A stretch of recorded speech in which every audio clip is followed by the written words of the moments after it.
I love the guys. I don't have anything, but I'm not going to start slagging them. Without them, I wouldn't be here. Without me, they wouldn't be there. You know. One thing I really like about the Sabbath days is the fact that we weren't some big mogul's success story. Where, you know, we didn't know it. We knew each other. I went to school with the same school as Tony.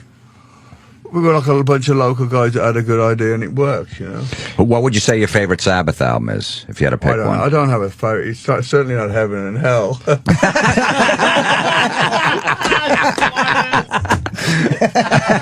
You know, talking about that, poor old Ronnie Deal's he's sick. He's got cancer. Yes, I heard about that. That's a drag, man. Yeah, that sucks. I mean, everybody thinks, oh, Rosie's Ronnie. I don't have anything bad. He's a good singer. Now we've interviewed him. He loves you. He had nothing but good things to say. Yeah, he's doing really well. He's almost, you know. Oh, really? Is he okay? Yeah, he's doing really well. The prognosis is really good. So, but you guys had a big feud back in the day with the Sabbath, and they've, you know, you guys going back and forth in the press. It was almost like wrestling, like pro wrestling. You guys. You know, it's people are I'm going to give this thing to a guy called Ronnie, a little fucking bastard. But there was never really. I've never really met him. I've only met him a few times. But you know, good for him. I don't care. You know, I'm doing okay. And you had the little Ronnie midget come out during the Diver Madman tour, bring you water and stuff. Oh shit! Yeah, he had a little midget come out, Ronnie. He committed suicide, you know. He did. Really? Did he really? Jesus! The little midget guy killed himself. Wow, really? God damn! Jesus! What the hell did you do to him? No, he was depressed. He's a big drink. They're all drinking little guys. Fucking love to get fucking wasted on booze. Probably doesn't take much. You know, shorts. Yeah.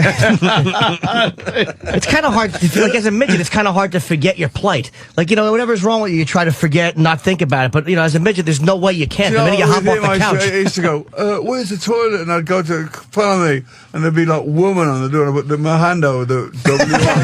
so he couldn't see. Oh, yeah, man, you go in here.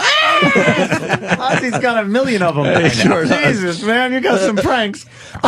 Something else I learned from the book too is that I didn't know I only quit Sabbath just as you guys were getting started and joined Jethro Tull. Oh yeah, wow. Well, I mean, we were doing so. He's a great player, Tony. He's a fucking. There ain't nobody who comes up with heavy riffs like him. He's fucking great. And he quit and joined Jethro Tull. And Iommi is actually in that famous Rolling Stones circus. Rock and Roll Circus. The Rock and Roll Circus. Yeah, He's actually in that with Jethro Tull. And then he just got bored with those guys 4 days later and came back to you. I was like, what? I mean, that was... I don't think he liked the way... I mean, Tony's a leader, not a follower, you know. He's never been one to, you know, take... I mean, apparently they were telling him what to wear, how to do it, and whatever. But one thing he came back and he says, "If we want to do anything, we got to get really fucking serious about it," you know. Yeah. But it's all fucking. It was a great. Every band that I've been with, like from the beginning days, it's always the best fun. Yeah. You got nothing to lose. You know, when I did the Blizzard and Diary albums, that was fun, you know. Right, like at the beginning, building it up. It's all great. Together like that. You got nothing to lose and everything to gain. Right, exactly. But when you get up there, you got to try and beat your last record. Now you got to try to stay where you are, and that's a tough one. A lot of people don't notice though with the Blizzard of Oz and the Diary of a Madman, those albums they recorded them at the same time. Because you guys wanted to go out on the road for like 2 to 3 years. Yeah. So imagine if they would have put that as a double album. That probably would have been the greatest double album of all time. But double album, but it's we only had to do 8 songs back then. Yeah, I know. 500 fucking songs on a single. Double albums. God damn. But I mean, Not many successful double albums, though. Right, there That's the isn't. I mean, problem. Physical Graffiti or something like that. Sure. But I mean, Frampton Comes Alive. they there's recorded a few, I know, but they recorded in general- those 2 at the same time, which was I didn't know amazing. that. Yeah, and then went on tour for about a year and a half, and then put Diary of a Madman out. It was already done. Nowadays, that would have just been out online the next day anyway, and you couldn't stash an album away for a year. I mean, if you'd have said to me 20 years ago, this is what it's going to be like in the future, I'd have thought you're fucking stoned. Really? Yeah, I mean, because how would you? You can say, I want that record off that album, on that record off that album, make it on compilations. Yeah, you can mix and make your own compilations. Now, what do you think of that whole thing? Aside from buying, it's kind of sad in a way, but it's progress. I think it's going to be someone's going to have to come up with a new idea soon because it's not cost effective to make records anyway. I mean, everybody does fucking 300-year tours now, you know. Yeah, and they're just piecemealing together what they want to hear. So if you put an album out, you're good for what? A song, maybe two if you're lucky on the album. Yeah, I'm just completing my new album. I haven't got a title for it yet, but I'm nearly done now. Do you find that it might help cut out the record companies though, who have a lot of times fucked the artists? So it's like if the artist can, I know that's groundbreaking information, but if the artist can kind of just put it out on iTunes or something like that, you guys can in a lot of ways not get fucked by the record companies. Yeah, but you know what? It's not so much me and people in my generation. But the new kids now, the record companies apparently want part of the gig money, part of the everything. money. Yeah, concessions. Yeah, it's fucking. That's rough. What do you Tough to attribute? make it. Because Sabbath was amazing. You guys wouldn't get record play, and then you came over from England, and by the time you got, I think, from New York to California, everybody knew who you were. Yeah. It was like, what was it that spread that so fast? There was no internet. Word of mouth. I mean, I don't know what's happened now because everybody's got a fucking cell phone, you know. I mean, but I often wonder who's going to be the next thing who's going to last out of all this, like. You know? So I mean, is it just Justin Timberlake? I don't know. You mean like newer artists? Who's going to be the next? Who's going to be the next fucking rock star? Big that has longevity. It seems to be tough to get longevity now in the music because there's so many one-hit wonders. Because, like I was saying, it's just so easy to pick one song that you want. Boy bands now, they're like the biggest things since sliced bread. Then you go, what happened to them guys? You know? Yeah, they're gone. And then, a lot of the bands I just find very generic these days. There's nothing special contrived. about it. A lot of it seems, I don't know what it is. I mean, it's all down to fake American emotion Idol and all that now. Yeah. Yeah, I mean, put on. It's not the new. It's not the new thing. I often wonder when people are going to get fed up what the next thing is because everything's run by that TV stuff now, you know. How did you survive all the fads though? You went from Sabbath you survived the hair. You know what, when you're in something like Sabbath, it's kind of weird because you think, how the fuck are we going to get past this Peter Frampton thing? How are you going to get past this new Bon Jovi thing?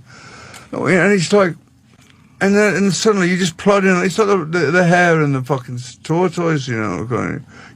We just plod along, and all these things come bolting past us, and then and then they just sweep the pizzle out, you know, and you just carry on. I don't know what the answer is really.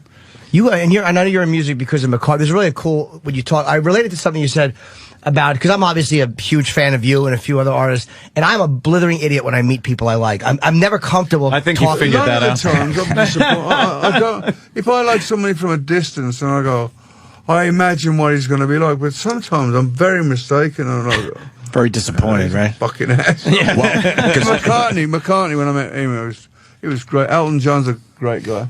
Who was an asshole?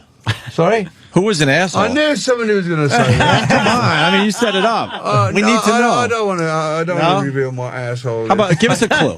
What? Give us a clue. No. I know who Ozzy probably got creeped out about, and Jim always tells a story. When me and Jim met him at MTV years ago, we were just staring at you, and you're looking at us like, who are these fucking creeps? And we didn't know if we should approach you, and then finally we do, and you just gave us the autographs, and like, all right, just get out of here. And then we followed you into the bathroom, because we were such big fans. Oh, yeah. With you guys. Wrong person to follow in the bathroom. You do piss a lot, right? You piss constantly. All the time, fucking... No, I didn't get to see. You didn't see his hog? No, it wasn't a gay thing. It was just out of respect. Sometimes you check someone's penis out of respect. It's not a fucking homosexual thing. You checked out Ozzy's penis? I don't fucking check other guys' penis. Thank you, Ozzy. No, I didn't actually. I know a good few people that like to check your penis. You know how many fucking cell phone pictures of my dick I've sent out? It's embarrassing. That's why I have a cell phone to send people shots of my dick. What did you say to McCartney when you met him? Hello. Smart ass.